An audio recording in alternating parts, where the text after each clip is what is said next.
Hello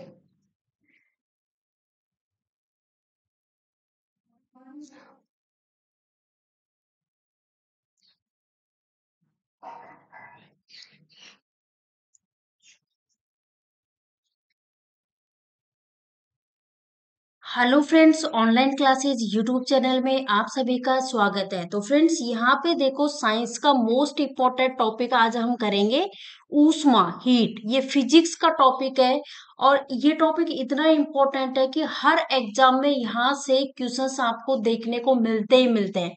अगर आज आपने ये वीडियो कंप्लीट देख लिया स्टार्टिंग से लेके लास्ट तक, तो इसके सारे क्वेश्चंस, इस टॉपिक से रिलेटेड क्वेश्चंस तो कवर होंगे ही होंगे। सारे क्वेश्चंस जो है वो मैंने एमसीक्यू के फॉर्मेट में लिए हैं। अब क्वेश्चंस के साथ साथ यहाँ पे जो थ्योरी पोर्शन है ना, वो भी पूरा आपका बहुत ही शानदार तरीके से कंप्लीट कवर हो जाएगा, ताकि आपका ये जो टॉपिक है ना, पूरा का पूरा इस टॉपिक का कॉन्सेप्ट आपका क्लियर हो जाए। तो स्टार्टिंग के अपन क्या करेंगे, स्टार्टिंग के 10 मिनट तो जो थ्योरी पोर्शन है ना, उसको फटाफट से 5-10 मिनट में कवर कर लेंगे, और उसके बाद इस टॉपिक के सारे जो क्वेश्चंस हैं, प्रैक्टिस है, जो प्रीवियस ईयर क्वेश्चंस हैं, उन सभी क्वेश्चंस को यहाँ पे अपन सॉल्व करेंगे। तो फ्रेंड्स, बिना किसी देरी के सेशन को स्टार्ट करते हैं और देखते हैं अपन ऊष्मा के बारे में। देखो, यहाँ पे थर्मल एनर्जी यानी कि जो ऊष्मीय ऊर्जा है ना, इससे पहले मैं थोड़ा सा छोटा सा एक कॉन्सेप्ट बता रही हूँ, किसका, हीट का। हीट जो है, इसको अपन हिंदी में कहते हैं ऊष्मा, ठीक है। अब यहाँ पे देखो, हीट की बात करें तो नॉर्मल सी भाषा में मुझे आप बताओ कि हीट होती क्या है। व्हाट इज हीट, यानी कि जो ऊष्मा है ये क्या है। तो हीट की अपन बात करें तो ये एक प्रकार की एनर्जी है जो कि एक वस्तु से दूसरी वस्तु में ट्रांसफर होती है। जैसे फॉर एग्जांपल यहाँ देखो, ये दो वस्तु हैं, है ना। ये जैसे ये एक वस्तु ये हो गई और दूसरी वस्तु ये हो गई। तो फ्रेंड्स, जो हीट है ना, ऊष्मा जो है, वो क्या है, मैंने बताया एक प्रकार की एनर्जी है जो कि एक वस्तु से दूसरी वस्तु में क्या होती है, ट्रांसफर होती है। कब ट्रांसफर होती है, जब इनका जो टेम्परेचर है वो अलग अलग होता है। जैसे मान लो इसका टेम्परेचर हाई है और इसका टेम्परेचर लो है, तो जब इनका टेम्परेचर अलग अलग होता है ना, तब जो एनर्जी होती है एक वस्तु से दूसरी में ट्रांसफर होती है, उसी को हम हीट बोलते हैं। ओके। तो जैसे सारी चीजें मैंने आपको बताई दी कि ऐसी वस्तुएं जिनका टेम्परेचर अलग अलग होता है, जब जाके ये दोनों जो वस्तुएं हैं वो एक दूसरे के संपर्क में आती हैं, तो उस केस में ऊर्जा जो होती है, एनर्जी, उसको उसका ट्रांसफर होता है, उसी को हम हीट बोलते हैं। इसका एग्जाम्पल आप ये मान सकते हो कि जैसे अपना हाथ होता है ना, हाथ में बर्फ का टुकड़ा हो तब क्या होगा। तो फ्रेंड्स, जैसे इसको मान लो, आप हाथ मान लो, हैंड यहाँ पे मैंने लिख दिया, और यहाँ पे ये मान लो बर्फ का टुकड़ा, तो यहाँ पे मैंने लिख दिया आइस, लिख दिया, ठीक है। तो इस केस में क्या होता है, जो हाथ है उसका तो टेम्परेचर हाई होगा, और जो आइस है, बर्फ, उसका टेम्परेचर क्या होता है, लो होता है, ठीक है। तो अब यहाँ पे देखो फ्रेंड्स, अब यहाँ पे इसका टेम्परेचर हाई है हाथ का, और इसका लो है, तो ये क्या करेगा, जो हाई वाला जो है ना, वो लो वाले को अपनी एनर्जी ट्रांसफर कर देगा। तो उस केस में क्या होगा, बर्फ का टुकड़ा टुकड़ा जो है ना, उसके मॉलिक्यूल्स है वो तेजी से ऑसिलेट करने कर लगेंगे, और उससे क्या होगा कि जो बर्फ का टुकड़ा पिघलने लग जाएगा, और हमारा जो हाथ है ना, उसको ठंड महसूस होगी, ठीक है, ठंडा महसूस होगा। तो तब जाके हाथ का टेम्परेचर तो क्या हो जाएगा, लो हो जाएगा, और आइस जो है उसका टेम्परेचर हाई हो जाएगा, ठीक है ना। तो ये सारी चीजें आपको ध्यान रखनी है। तो ये नॉर्मल चीजें थी जो मैंने हीट से रिलेटेड आपको बताई है। अब फटाफट से हम देख लेते हैं क्या थर्मल एनर्जी क्या होती है।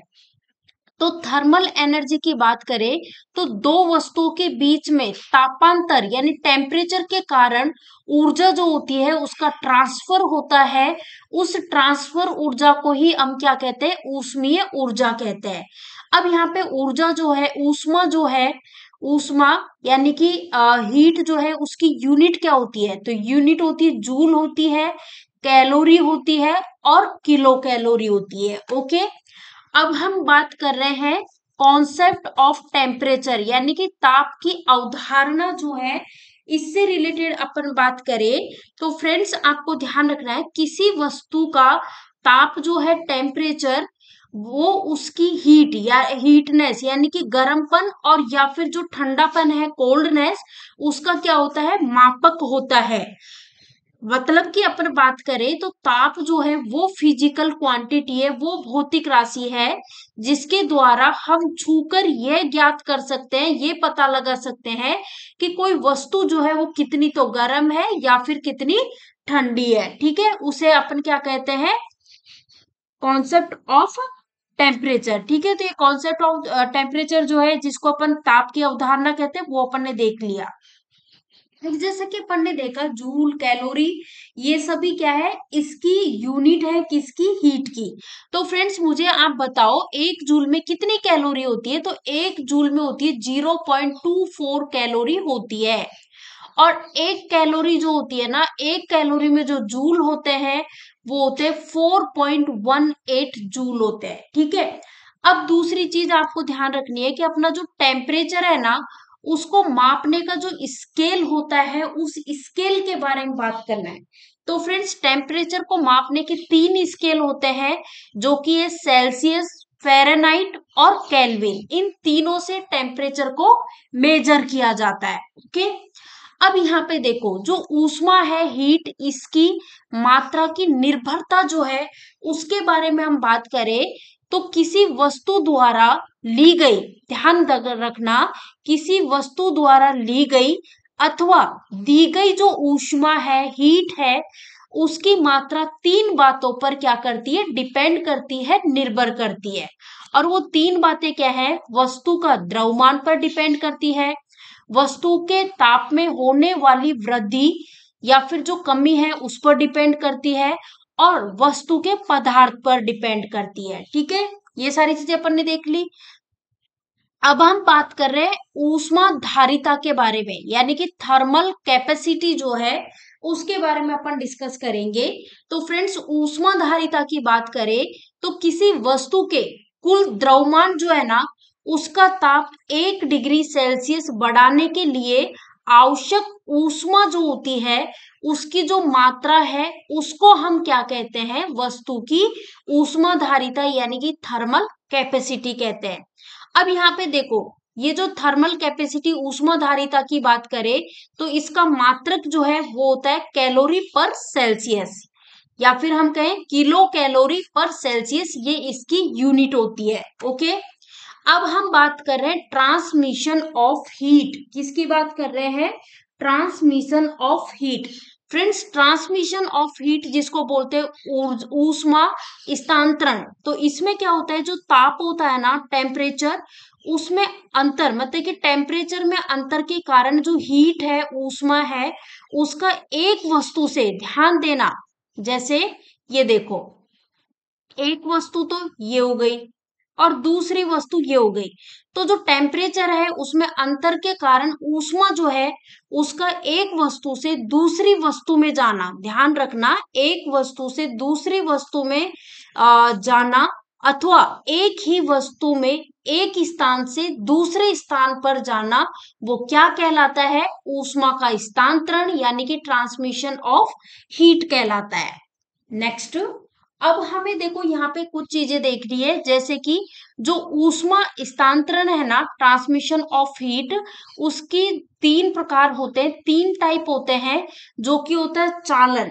ये जो चालन होता है इसको हम इंग्लिश में कहते हैं कंडक्शन। उसके बाद होता है संवहन जिसको अपन बोलते हैं कन्वेक्शन। देन उसके बाद होता है विकिरण जिसको अपन बोलते हैं रेडिएशन। तो अब एक एक के बारे में देख लेते हैं फटाफट से। फ्रेंड्स देखो, अगर आपने ये थ्योरी पार्ट पूरा कंप्लीट देख लिया ना, तो इससे टॉपिक से रिलेटेड सारे क्वेश्चंस को आप इजीली कर लोगे।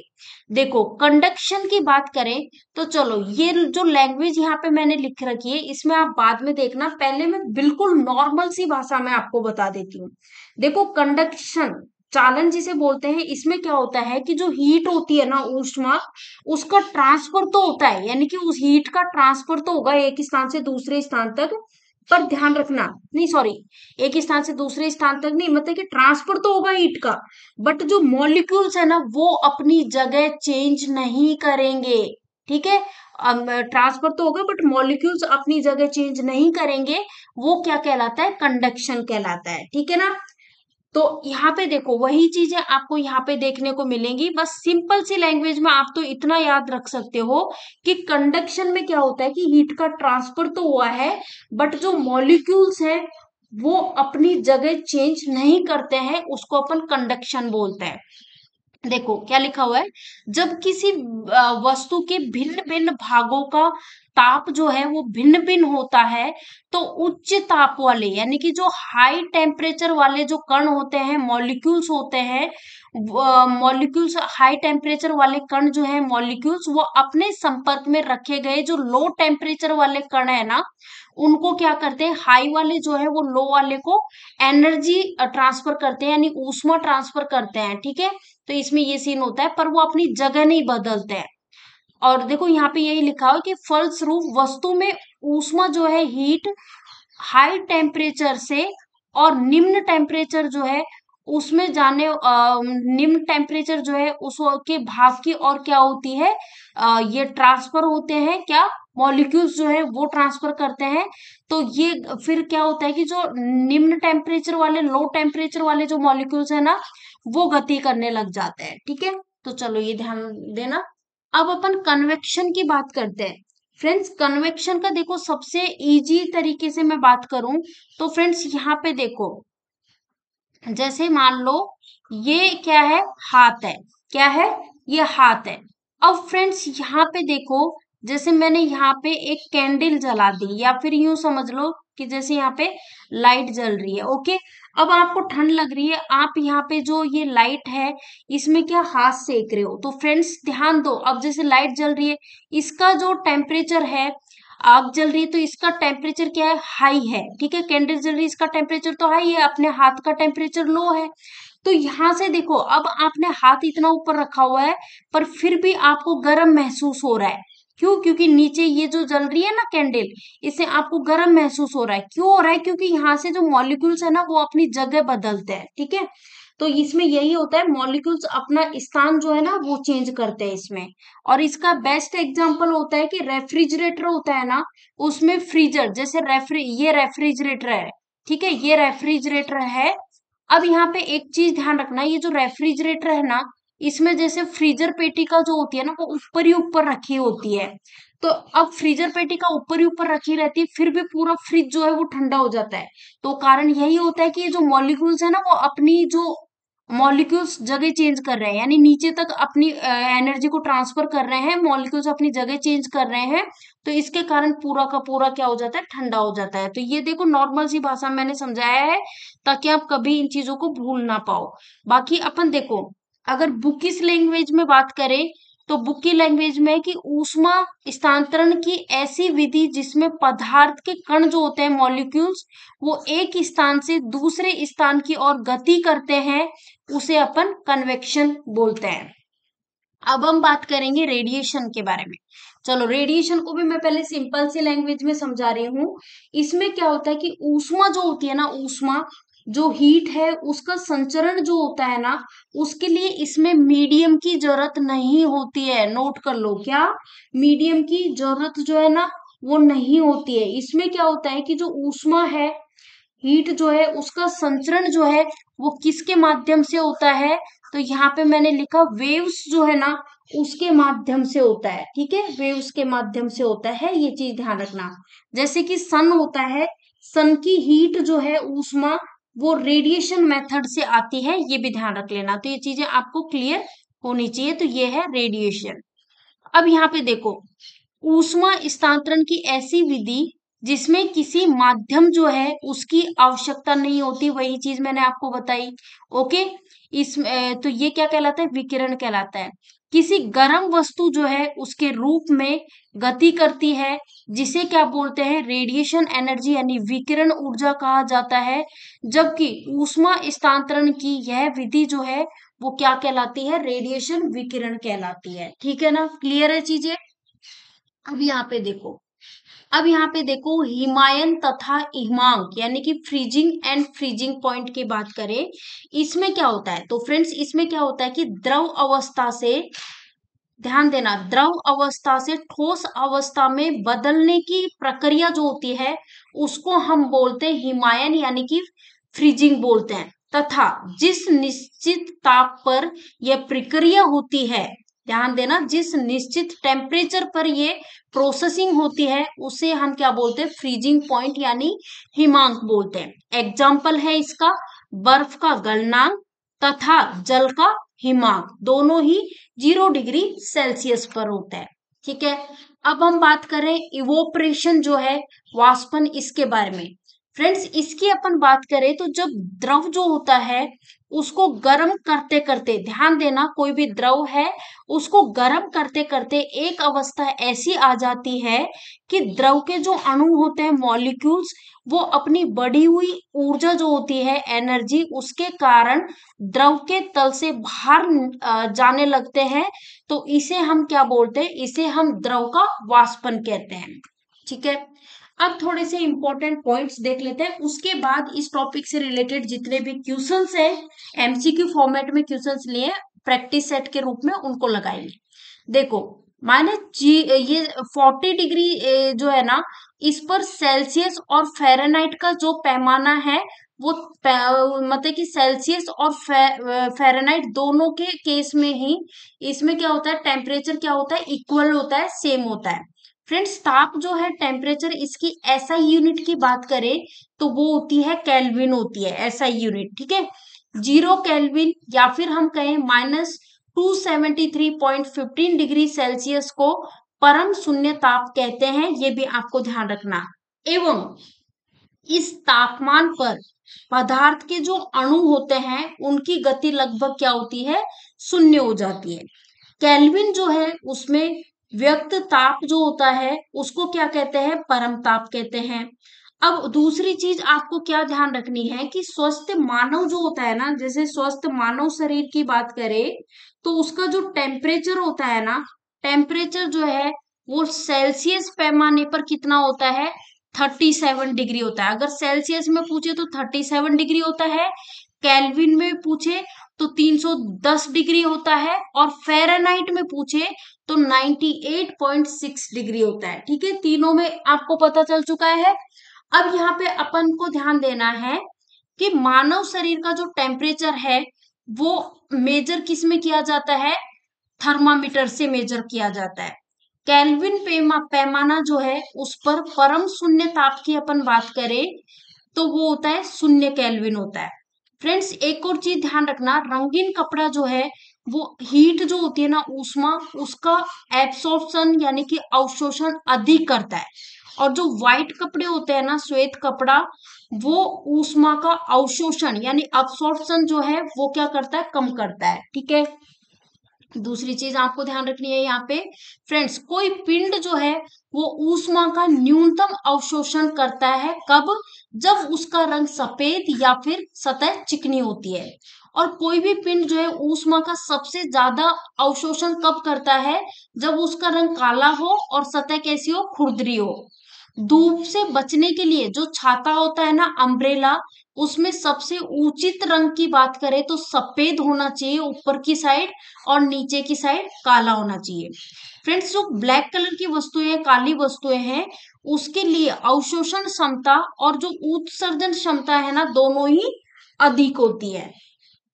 Next very very important point, लकड़ी, कांच, वायु और ऊन, है ना, तो ये सारी वस्तुएं जो हैं ये ऊष्मा की क्या होती है, कुचालक होती है, यानी कि बैड कंडक्टर ऑफ हीट की बात करें तो वो है लकड़ी है, कांच है, वायु है और ऊन है। और मरकरी की बात करें, जो पारद, पारा जिसे अपन बोलते हैं, इसमें ऊष्मा संचरण यानी कि हीट ट्रांसमिशन जो है वो किसके कारण होता है, तो कंडक्शन के कारण होता है। रेफ्रिजरेटर जो है, इसकी बात करें तो रेफ्रिजरेटर में थर्मोस्टेट का कार्य जो है वो एक समान तापमान को बनाए रखना होता है।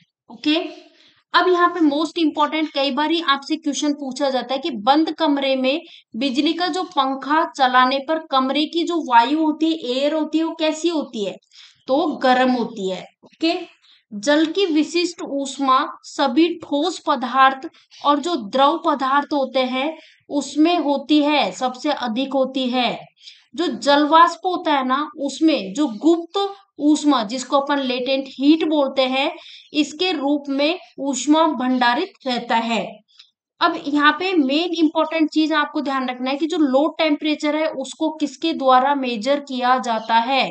लो टेम्परेचर को क्रायोजेनिक जो है ना उससे मेजर किया जाता है। ठीक है, अब आते हैं क्वेश्चंस की बारी। तो क्वेश्चंस को सॉल्व करते हैं। पहला क्वेश्चन स्क्रीन पे है आपके सामने कि 1 किलो कैलोरी ऊष्मा जो है उसका मान बताओ कितना होता है। 1 किलो कैलोरी ऊष्मा जो है उसका मान कितना होता है। यहाँ 4 ऑप्शन आपके सामने है। तो फ्रेंड्स यहाँ पे ध्यान देना है कि 4.2 तो आएगा ही आएगा, लेकिन 10 की पावर कितनी आएगी, 10 की पावर आएगी 3, 10 की पावर 3। तो 4.2 इंटू 10 की पावर 3 जूल होता है। नेक्स्ट नेक्स्ट यहाँ पे देखो, सूर्य का जो ताप होता है, टेम्परेचर, वो मापा जाता है, किसके द्वारा मेजर किया जाता है, सूर्य का ताप। तो देखो सूर्य जो है उसका ताप टेम्परेचर बहुत ज्यादा होता है, तो हाई टेम्परेचर को मेजर किया जाता है पायरोमीटर के द्वारा, और जो लो टेम्परेचर होता है उसको क्रायोजेनिक के द्वारा मेजर किया जाता है। दोनों चीजें क्लियर है। अगर आपसे हाई टेम्परेचर की बात करें, जैसे कि सूर्य का टेम्परेचर जो कि हाई होता है, तो इसको पायरोमीटर से मेजर करते हैं, और जो लो टेम्परेचर है उसको अपन क्रायो। यहाँ पे आपसे बोला है कि केल्विन जो है, केल्विन मान से मानव शरीर जो है उसका टेम्परेचर बताओ। केल्विन से बताना है भाई, केल्विन से। तो देखो केल्विन की बात करें तो केल्विन मान से जो मानव शरीर जो होता है उसका टेम्परेचर कितना होता है, मैंने बताया भी था, 310 केल्विन होता है। 310 केल्विन होता है।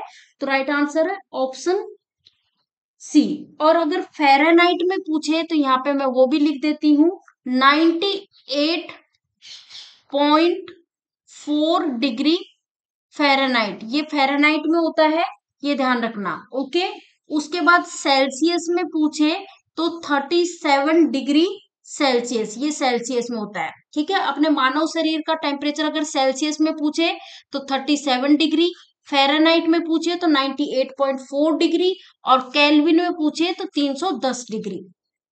नेक्स्ट, निम्न में से कौन सी ऊष्मा, कौन सी हीट जो है उसकी यूनिट है। ऑप्शन है जूल, ओम, एम्पियर, वोल्ट। तो राइट आंसर यहाँ पे हो जाएगा ऑप्शन ए, जूल। यहाँ पे करेक्ट आंसर हो जाएगा। जूल जो है वो ऊष्मा की क्या है, यूनिट है।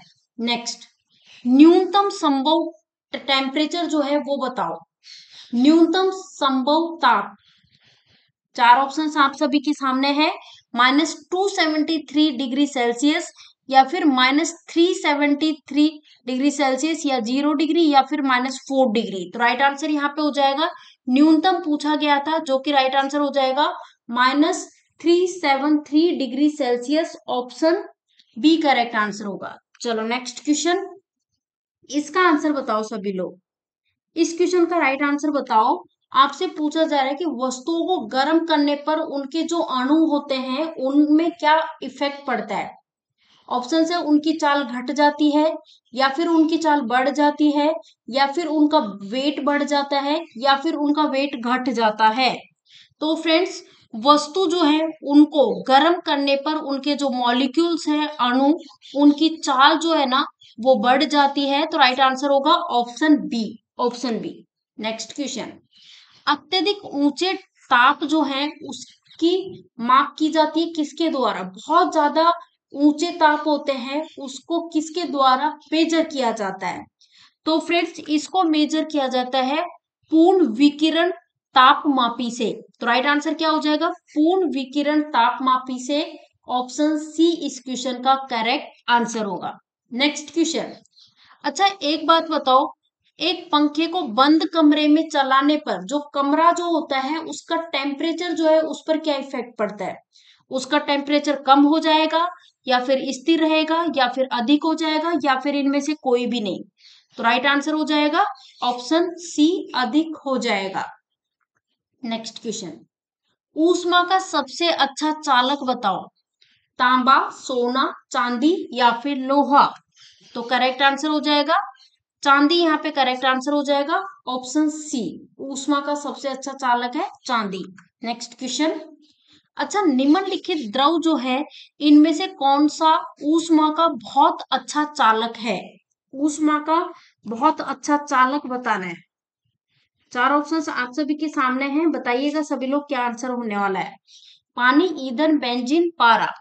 तो राइट आंसर हो जाएगा mercury।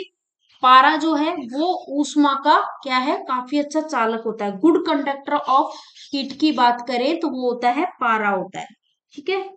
और बैड कंडक्टर पूछा जाए तो लकड़ी bad conductor of heat. Next, उद्रव पताज पदार्थ कौन सा है इनमें से? ऑप्शन है अमोनियम क्लोराइड, नेप्थलीन, कपूर या फिर सभी। तो राइट आंसर यहाँ पे हो जाएगा कपूर, यहाँ पे करेक्ट आंसर हो जाएगा। ये क्वेश्चन मोस्टली एग्जाम में देखने को मिलता है। नेक्स्ट क्वेश्चन, दाब जो है प्रेशर, उसके दाब बढ़ने से यानी प्रेशर के बढ़ने से किसी द्रव का जो क्वथनांक है उस पर क्या इफेक्ट पड़ता है? घटेगा, अपरिवर्तित रहेगा, बढ़ेगा या फिर कभी बढ़ेगा कभी घटेगा? तो राइट आंसर हो जाएगा बढ़ेगा, ऑप्शन सी करेक्ट आंसर है। नेक्स्ट, रेफ्रिजरेटर जो है उसमें थर्मोस्टेट का कार्य बताओ। चार ऑप्शन आपके सामने है, तापमान को कम करना, या फिर ऑप्शन बी एक समान तापमान बनाए रखना, या फिर ऑप्शन सी हिम ताप को बढ़ाना, या फिर ऑप्शन डी गलनांक को बढ़ाना। तो राइट आंसर है ऑप्शन बी करेक्ट आंसर हो जाएगा इसका। ऑप्शन बी एक समान तापमान बनाए रखने का काम होता है। किसका? रेफ्रिजरेटर में जो थर्मोस्टेट होता है ना, उसका काम होता है एक समान तापमान बनाए रखना। नेक्स्ट, सूर्य की सतह का ताप जो है वो होता है, सूर्य की सतह जो होती है उसका ताप टेम्परेचर कितना होता है? तो फ्रेंड्स, सूर्य का जो सतह होती है, सरफेस होती है, उसका जो टेम्परेचर होता है 6000 केल्विन। तो यहाँ पे राइट आंसर हो जाएगा ऑप्शन डी करेक्ट आंसर हो जाएगा। 600 मत कर देना, 6000 करना है, ठीक है। चलो नेक्स्ट, अब आपको बताना है कि एक स्वस्थ मनुष्य में शरीर का ताप बताओ। अब यहाँ पे देखो ऑप्शंस, देखो ऑप्शंस के अकॉर्डिंग यहाँ पे आंसर देना है। 37 डिग्री केल्विन बिल्कुल भी नहीं, है ना। तो यहाँ पे देखो ऑप्शंस जो है ना उसी के अकॉर्डिंग आप, क्योंकि मैंने देखो केल्विन में भी बता रखा है, सेल्सियस में भी बता रखा है, फेरेनाइट में भी बता रखा है। तो यहाँ पे 37 डिग्री केल्विन बिल्कुल नहीं। फिर यहाँ पे ऑप्शन बी कह रहा है 37 डिग्री सेल्सियस, हाँ ये बिल्कुल होता है। फिर यहाँ पे दे रखा है 98.4 डिग्री केल्विन, ये बिल्कुल नहीं। और अच्छा ये भी सेम सेम दे रखा है, कोई दिक्कत नहीं। देखो फेर, अब यहाँ पे सेल्सियस में तो अपन ने देख लिया 37 डिग्री सेल्सियस होता है मनुष्य के शरीर का टेम्परेचर। और अगर केल्विन में पूछा जाए तो केल्विन में होता है 310 केल्विन, ठीक है। और अगर फेरेनाइट में पूछा जाए तो उस केस में होगा 98.4 डिग्री फेरेनाइट, ये होता है। चलो, तो यहाँ पे अपन ने देख ही लिया है। अब आपको बताना है कि भाप से हाथ अधिक जलता है अपेक्षाकृत उबलते जल से। मतलब कि उबलता जल है ना उससे हाथ इतना नहीं जलेगा जितना कि भाप से जलता है। तो इसका कारण बताओ, ऐसा क्यों होता है? तो फ्रेंड्स एक्चुअली देखो होता क्या है कि इसमें जो है ना उबलता जो भाप होती है ना, भाप में क्या होती है, लेटेंट हीट होती है, यानी कि गुप्त ऊर्जा अधिक होती है, इस कारण ऐसा होता है, ठीक है ना। तो यहाँ पे इनमें से देखो किसी ऑप्शन में ऐसा नहीं है, इसलिए अपन का आंसर जो होगा वो होगा ऑप्शन डी। चलो नेक्स्ट, आपको बताना है वाष्प जो है उसकी गुप्त ऊष्मा जो है वो कितनी होती है? वाष्प की गुप्त ऊष्मा, तो जो वाष्प होता है उसकी गुप्त ऊष्मा होती है 336 केल्विन। यहाँ पर राइट आंसर हो जाएगा ऑप्शन ए करेक्ट आंसर होगा 336, ध्यान रखना है 336। नेक्स्ट, निम्नलिखित में से किसकी ऊष्मा धारिता अधिक है? लोहा, जल, सोना, बेंजीन। तो राइट आंसर है जल करेक्ट आंसर होगा ऑप्शन बी। ऑप्शन बी इस क्वेश्चन का करेक्ट आंसर होगा। चलो नेक्स्ट क्वेश्चन, आपको बताना है कि मिट्टी का जो घड़ा होता है उसमें पानी का ठंडा होना, ये बात किस पर निर्भर करती है? वेरी वेरी इंपॉर्टेंट, मार्क करो और आंसर दो सभी लोग। तो राइट आंसर यहाँ पे हो जाएगा, देखो ऑप्शन है वायुमंडल की आर्द्रता पर, वाह्य ताप पर, वायु पर, या फिर और। तो ऑब्वियस की बात है, देखो वायुमंडल की आर्द्रता पर भी डिपेंड करता है, बाहर का जो टेम्परेचर उस पर भी डिपेंड करता है, और वायु पर भी डिपेंड करता है। तो राइट आंसर हो जाएगा ऑल, यहाँ पे करेक्ट आंसर होगा option D. Next question, Delhi में जल का क्वथनांक जो है वो 100 डिग्री सेल्सियस है, तो मसूरी में जल का क्वथनांक जो है, जल का जो टेम्परेचर जो है ना वो बताना है कितना होगा। तो फ्रेंड्स, अगर दिल्ली में जल का क्वथनांक अगर 100 डिग्री सेल्सियस है, तो ऑब्वियस की बात है मसूरी में जो टेम्परेचर होगा ना वो उससे कम ही होगा, जितना यहाँ पे दे रखा है उससे कम ही होगा। तो राइट आंसर यहाँ पे होगा ऑप्शन सी। नेक्स्ट क्वेश्चन, जो हीट है ऊष्मा संरक्षण की उस विधि का बताओ जिसके माध्यम से कण गति नहीं करते हैं। कण गति नहीं करते, ऑप्शन है चालन, संवहन, विकिरण, या फिर इनमें से कोई भी नहीं। इंग्लिश में मैं बताती हूँ, चालन को बोलते हैं कंडक्शन, कन्वेक्शन और रेडिएशन। तो यहाँ पे आंसर हो जाएगा विकिरण, करेक्ट आंसर हो जाएगा विकिरण, यहाँ पे करेक्ट आंसर हो जाएगा रेडिएशन। ऊष्मा के संचरण की वह विधि जिसमें में माध्यम के जो कण है ना वो गति क्या नहीं करते, गति नहीं करते हैं। इसमें तो देखो वेव्स के कारण होता है, इसमें मीडियम की जरूरत ही नहीं होती है। चलो नेक्स्ट आपसे पूछा है, काले वस्त्र जो होते हैं उसके मुकाबले जो श्वेत वस्त्र है वो शीतल होते हैं, क्यों होते हैं? इसको मैंने बहुत अच्छे से आपको बताया था। आप जिन्होंने वीडियो स्टार्टिंग से देखा है उनको बहुत अच्छे से पता है, सारी चीजें मैंने बताई हुई है। देखो एक्चुअली होता क्या है कि उनके पास जो भी प्रकाश पहुंचता है ना तो उसे वे परावर्तित कर देते हैं, इसलिए जो काले वस्त्रों के मुकाबले श्वेत वस्त्र जो है वो शीतल होते हैं। नेक्स्ट क्वेश्चन, बर्फ बनी झील के अंदर मछलियां जीवित रहती है, ऐसा क्यों? बर्फ बनी झील के अंदर मछलियां जीवित रहती है, ऐसा क्यों? तो झील की तली पर बर्फ नहीं जम पाती। अब देखो झील है भाई, बर्फ जमी है, तो फ्रेंड्स ये ध्यान दो ना, जैसे ये झील है, अब झील के ऊपर, ठीक है ऊपर तो ये देखो ये बर्फ बनी हुई है ना, बर्फ जमी हुई है, बट जो मछलियां होती हैं वो तो अंदर होती हैं, ठीक है इधर अंदर होती हैं। तो यहाँ पे ना यहाँ पे थोड़ी ना बर्फ है, इसलिए वो इजीली क्या रहती है, जिंदा रहती है। तो फ्रेंड्स देखो इस टॉपिक से रिलेटेड सारे क्वेश्चंस हमने कवर कर लिए हैं। अगर वीडियो पसंद आया हो तो वीडियो को लाइक करें, और जितना ज्यादा वीडियो हो सके शेयर कर दीजिएगा, जितना ज्यादा हो सके वीडियो को, है ना।